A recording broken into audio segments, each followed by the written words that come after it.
നമുക്ക് കളക്ടറോട് തന്നെ നേരിട്ട് ചോദിക്കാം. കളക്ടർ ഇപ്പോൾ അവിടേക്ക് മുണ്ടക്കൈ മേഖലയിലേക്ക് എത്തിക്കൊണ്ടിരിക്കുകയാണ്. മേഘശ്രീ, എന്തൊക്കെയാണ് ഇന്നത്തെ ഒരു പ്രധാനപ്പെട്ട ഇതിന്റെ 4th day of rescue operation ആണ് നമ്മളത്. അപ്പം നമ്മൾ എൻറ്റയർ അഫക്റ്റഡ് ഏരിയ 6 സോണുകളിലാണ് നമ്മൾ ഡിഫറൻഷിയേറ്റ് ചെയ്തിരിക്കുന്നത്. സോ 6 സോണുകളിലും നമുക്ക് 1300 അടുപ്പിച്ച് ഫോഴ്സസ് തന്നെ കൈകാര്യം ചെയ്യുന്നുണ്ട്. അതല്ലാതെ ലോക്കൽ വോളണ്ടിയേഴ്സും ഉണ്ട്. So more than 2000 people already നമുക്ക് ഇന്നത്തെ റെസ്ക്യൂ ഓപ്പറേഷൻസിൽ പങ്കുവച്ചിട്ടുണ്ട്. അതല്ലാതെ അവർക്ക് ആവശ്യമായിട്ടുള്ള എക്വിപ്മെന്റ്സ്, ഹിറ്റാച്ചി അങ്ങനെയുള്ള കാര്യങ്ങളും ടൂൾസും എല്ലാം നമ്മൾ ഉറപ്പാക്കിയിട്ടുണ്ട്. ഇന്നലെ നമ്മളൊരു ഡ്രോൺ സർവേ നടത്തി. അതിലെ ഒരു 60% ഏരിയ നമ്മൾ കവർ ചെയ്തിട്ടുണ്ട്. ബാക്കിയുള്ള 40% പഴയ ഡേറ്റ എടുത്തിട്ട് GPS കോർഡിനേറ്റ്സ് നമ്മൾ എടുത്തിട്ടുണ്ട്. സോ ആ കോർഡിനേറ്റ്സ് വെച്ചിട്ട് എളുപ്പത്തിൽ അവർക്ക് സെർച്ച് ചെയ്യാൻ കഴിയും.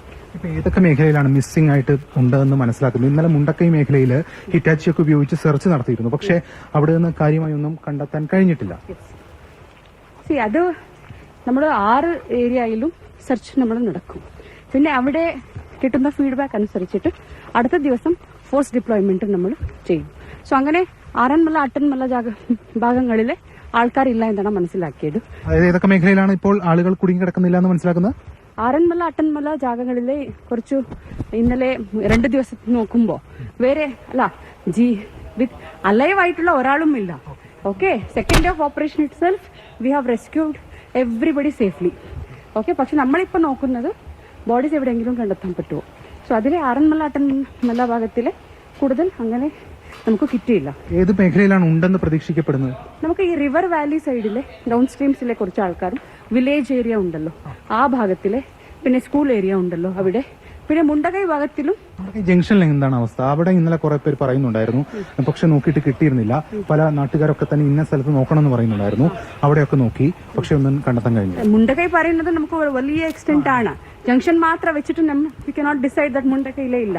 സോ അതുകൊണ്ടാണ് ഇന്ന മുണ്ടക്കൈയിലും ഫോഴ്സസ് ഉണ്ട്, അവർ സെർച്ച് ചെയ്യുന്നുണ്ട്. പ്രധാനമായിട്ടും ഈ മേഖല വാലിയിലാണ് നോക്കുന്നത് അല്ലെ? പ്രധാനമായിട്ടല്ല, എല്ലാ ഭാഗങ്ങളിലും ജനങ്ങളുണ്ട്. ഓക്കെ, ഇന്ന കിട്ടുന്ന ഫീഡ്ബാക്ക് അനുസരിച്ചിട്ട് ഇല്ലാത്ത സ്ഥലങ്ങളിലെ നാളെ നമ്മൾ ഫോഴ്സ് കുറവ് ചെയ്തിട്ട് ബാക്കിയുള്ള ജാഗങ്ങളിൽ നമ്മൾ ഡിപ്ലോയ് ചെയ്യും. വെള്ളത്തിന്റെ കുത്തൊഴുക്കിൽ ഒഴുകിപ്പോയിട്ടുണ്ടാകുമെന്ന് മനസ്സിലാക്കുന്നുണ്ടോ പലരും പല സ്ഥലങ്ങളിലേക്ക്? കാരണം അതുകൊണ്ടാണോ ഈ നിശ്ചയിക്കപ്പെട്ട സ്ഥലത്തിൽ അല്ലെങ്കിൽ അവർ പറയുന്ന സ്ഥലത്ത് കിട്ടാതെ പോകുന്നത്? അത് ഓൾറെഡി നമുക്ക് ഉറപ്പാണ്. ബിക്കോസ് നിലമ്പൂർ ഭാഗത്തിൽ നിന്നും നമ്മൾ ഒരുപാട് ബോഡീസ് നമ്മൾ എടുത്തിട്ടുണ്ടായിരുന്നു. സോ അതുകൊണ്ടാണ് നമ്മൾ ഇന്ന ഡൗൺ സ്ട്രീം 40 കിലോമീറ്റർ ആണ് നമുക്ക് റിവേഴ്സിന്റെ ഇത്. സോ അവിടെയും നമ്മളൊരു സെർച്ച് ഓപ്പറേഷൻസ് ചെയ്യുന്നുണ്ട്. Okay, thank you.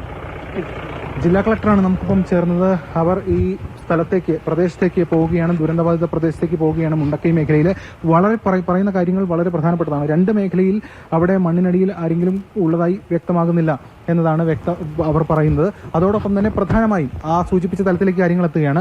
മുണ്ടക്കൈ ജംഗ്ഷനിലും കഴിഞ്ഞ ദിവസം പരിശോധന നടത്തിയിരുന്നു, പക്ഷേ കണ്ടെത്താൻ കഴിഞ്ഞില്ല. പക്ഷേ ഈ റിവർ വാലി, അതായത് ഈ വെള്ളം കുത്തൊഴുകി പോയിട്ടുള്ള നദിയുടെ തീരങ്ങളിൽ, അതോടൊപ്പം തന്നെ ഈ ചാലിയാർ പുഴയുടെ ഈ ചൂരൽമല മേഖലയിൽ, അതോടൊപ്പം ആ സ്കൂളിന്റെ വെള്ളാർമല സ്കൂളിന്റെ ഭാഗങ്ങളിൽ, അങ്ങനെയുള്ള ചില ഏരിയയിലാണ് അതോടൊപ്പം തന്നെ ഈ വനമേഖലയോട് ചേർന്ന് ആ മരങ്ങളൊക്കെ നിൽക്കുന്ന സ്ഥലത്ത് അവിടെയൊക്കെയാണ് ഈ ആളുകൾ ഉൾപ്പെട്ടു പോയിട്ടുള്ളതെന്ന് മനസ്സിലാക്കപ്പെടുന്നു. പക്ഷേ ആ കാര്യങ്ങളൊക്കെ നോക്കിക്കൊണ്ടിരിക്കുകയാണ് എന്നാണ് അവർ വ്യക്തമാക്കുന്നത്.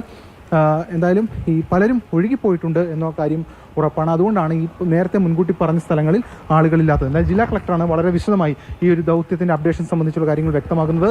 എത്രത്തോളം ഫോഴ്സ് ഈ ഒരു ഇതിൽ ഉണ്ടാകും എന്നതടക്കമുള്ള കാര്യങ്ങൾ കളക്ടർ ഇപ്പോൾ അറിയിക്കുകയാണ്. കളക്ടർ ഇപ്പോൾ ആ സ്ഥലത്തേക്ക് ഇപ്പോൾ എത്തിക്കൊണ്ടിരിക്കുകയാണ്.